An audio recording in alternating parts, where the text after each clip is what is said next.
Guys, ayan, late dinner tayo. Alas 12 na ng madaling araw dito, hating gabi. So, magdi-dinner pa lang tayo. As usual, yung ating dinner is tira-tira. Yung tira ko pa kahapon sa rep. So, ayan, kain po tayo. Kain. Dinner time is 12:19, 12:20 in the morning, Saudi time. Diba? So, kakain pa lang tayo ng dinner. Nakatulog ako habang nanonood ng TV. O, di ba? So, ilang araw na lang naman, darating na yung aking mga amo. So, hindi na tayo masyadong malulungkot dito sa bahay. Alam niyo ba yung yung unang linggo, medyo hindi ko naramdaman yung lungkot kasi naglinis ako eh.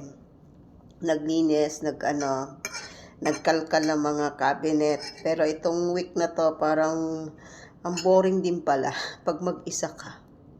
Yan pala yun. Na reality is, ang hirap din palang mag-isa sa buhay. Ang boring.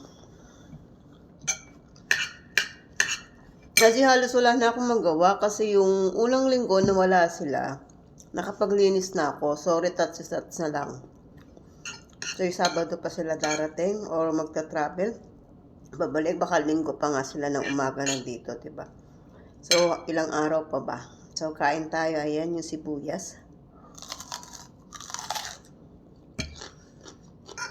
Wala na kasi ako mga salad. Ubus na.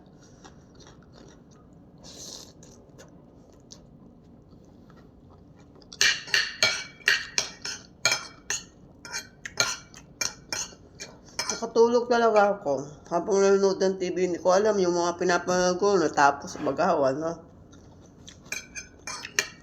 Kain tayo.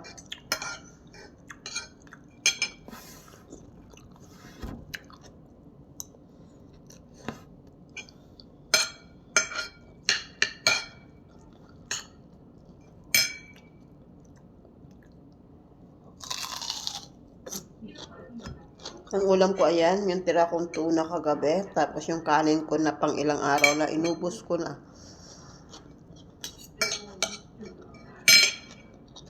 Para bukas iba naman, pero may tuna pa ako ha. Kain tayo, kain.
So, ito yung ating drinks, nilagang cinnamon.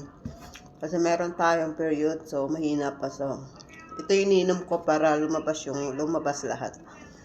The cinnamon tea.